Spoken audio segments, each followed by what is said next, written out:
Hello everyone, today we will be learning very important chapter of engineering maths, which is linear differential equation of higher order.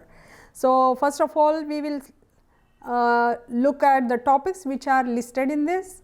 So here I made the list. जो भी topics हम इसमें पढ़ने वाले हैं यहाँ पे मैंने लिस्ट किए हुए, जैसे कि method of variation of parameters जिसको शॉर्ट फॉर्म में बोलते हैं MOVOP, also then undetermined coefficient method, then Cauchy's linear differential equation, how to use it, then Legender's linear equation, simultaneous linear differential equation and series solution for homogeneous equations. These all topics are very important and सारे universities में इस पे ऊपर questions definitely पूछे जाते हैं, तो काफ़ी इम्पोर्टेंट भी होता है. तो before we start with actual chapter, first of all I will give some brief about it, like how and where we use this linear differential equation in real life with example. So you will get the idea कि उसका importance क्या है और मतलब क्यों ये इतना important है कि इसको सीखना. So let's start with the example. So here for understanding I have taken this example of spring. Let's say यहाँ पे मैंने एक spring ली है, उसको stretch किया हुआ है, मैंने एक वेट कनेक्ट किया हुआ है ऑफ मास m. अगर मैं इस स्प्रिंग को स्ट्रेच करती हूँ और अगर रिलीज़ करती हूँ तो क्या होगा कि ये जो मास है ये फ्रॉम इट्स इनिशियल पोजीशन जिसको हम इक्विलिब्रियम पोजीशन बोलते हैं उसको then it start oscillating between like up and down like this way. From its initial position it will start oscillating.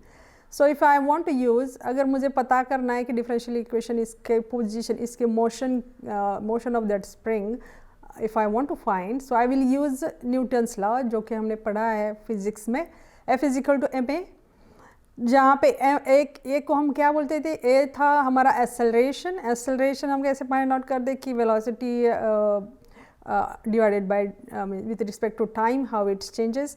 Similarly this acceleration how we will find rate of change of position, मतलब ये wait जैसे उसकी position से initial position से वो change होता है अगर उसकी position. So that if you have to find we have to find like d square x by dt square, that is nothing but differential thing or derivative, second order derivative.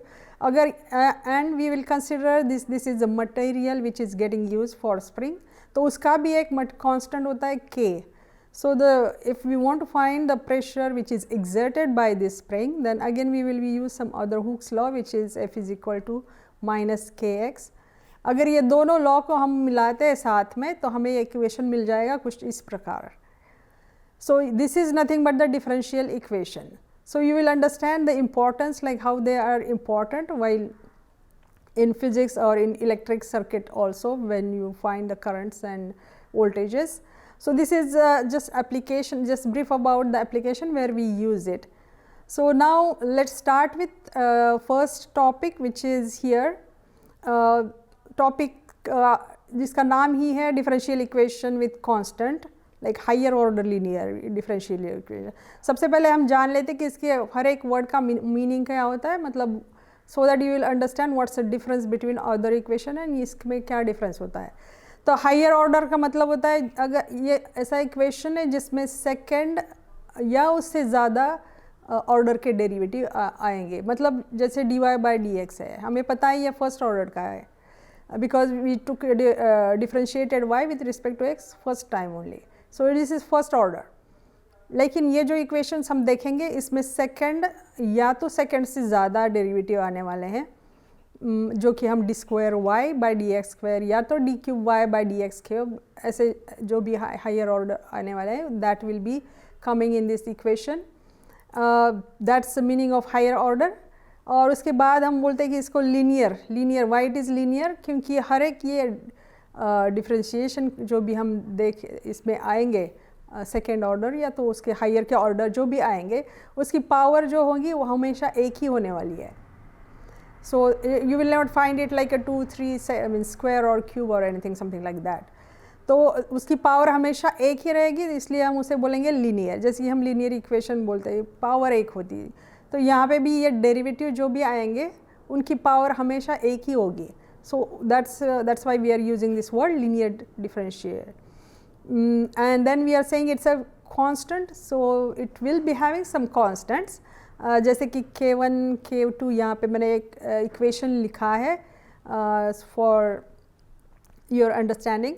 So यहाँ पे हम देखेंगे तो ये k1 है, k2 है, these are nothing but the constant values.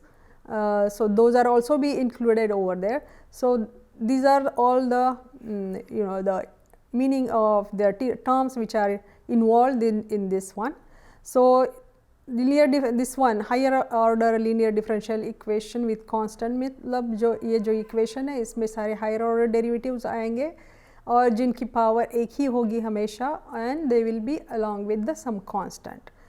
So and this will be something in this kind of format. So ये तो हमने जान लिया. Now we will see some how to simplify it.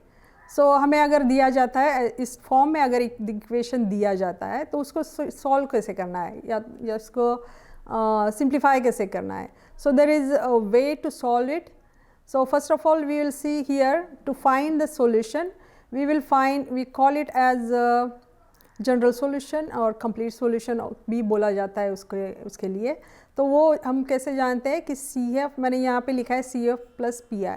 You will get the clear idea जब भी हम actual question करेंगे तो इसको डिटेल में हम थोड़ा देख लेंगे.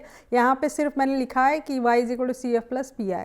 CF क्या होता है कि कॉम्प्लीमेंट्री फंक्शन होता है. PI is nothing but particular integral. And एक यहाँ पे मैंने जस्ट ब्रीफ किया हुआ है कि how we will be solving. Actually when we will go through the question we will definitely get the clear idea about it. So CF and PI both will be in terms of independent variable. मतलब क्या होता है dy by dx. Let's say dy by dx. First of all you should know what is dependent, what is independent variables. So always remember that if you are differentiating मतलब जिसके with respect to हम differentiate करते हैं, जैसे यहाँ पे dy by dx में with respect to x हम differentiate कर रहे हैं, तो then this will be your x is your independent variable. Always remember that with respect to जिस variable से हम differentiate करते हैं वो हमेशा independent होगा, independent रहेगा. और जिसको differentiate कर रहे हैं मतलब इसको हम यहाँ पे y को differentiate कर रहे हैं तो y हो जाएगा dependent. So it's not like always y will be dependent and always x will be independent. It's not like fixed like that. Let's say if I will take the example like dx by dt. तो यहाँ पे मुझे clearly पता चल रहा है कि dt मतलब t with respect to t I am differentiating. तो यहाँ पे हो जाएगा ये t जो है वो हो जाएगा independent. और x को मैं differentiate कर रही हूँ तो x हो जाएगा dependent. तो ये इम्पॉर्टेंट है, आपको पता होना चाहिए कि कौन सा डिपेंडेंट वेरिएबल है, कौन सा इंडिपेंडेंट वेरिएबल है. क्यों पता होना चाहिए? क्योंकि जब हम CF और PI जो निकालेंगे ना तो वो हमेशा वो इंडिपेंडेंट वेरिएबल के विद इंडिपेंडेंट वेरिएबल में होना चाहिए, फॉर्म में, in that form it should be there. So that is important for you to understand the difference between the variables. So make it clear so it will be easy, there won't be any confusion. So now I have made this flow chart for to understand the steps which are involved. So first of all it will be the linear, whatever the equation will be there, obviously that will be given in that form, linear differential equation, it will be given. Then we will be writing here in the symbolic form. I have written these steps, that is nothing but it will be included some higher order derivative, as we said, that's why we are saying it's a differential equation. So for this, each of this we will be replacing with by using the substitution d and d square and all that. Like for example this is second order, then this we will be using d square. So in that form the whole equation we will convert it. So that way after converting the whole equation in the form of d, then that's what we will call it as, this is f of d. मतलब दिया हुआ सारा equation हमारा मतलब in form of D will get convert, तो हम उसे बोलेंगे एफ ऑफ डी. उसके बाद हम जब निकालेंगे उसके according to f of D हम ऑक्सिलरी इक्वेशन निकालेंगे. ऑक्सिलरी इक्वेशन कुछ नहीं होता, वो सेम वैसे ही होता है जो एफ ऑफ डी है वही होगा, सिर्फ d की जगह पे हम सब्स्टिट्यूट करेंगे m, बाकी it will be as it is. Once you get that, then we will start simplifying that equation and we will get we will try to find the values of m. So this equation will be something, sometimes you will get like a quadratic, sometimes you will be getting in the cubic format, or it depends on what kind of equation we get, but basically we have to simplify. And मतलब जैसे quadratic होता है तो हम उसकी values roots निकालते हैं.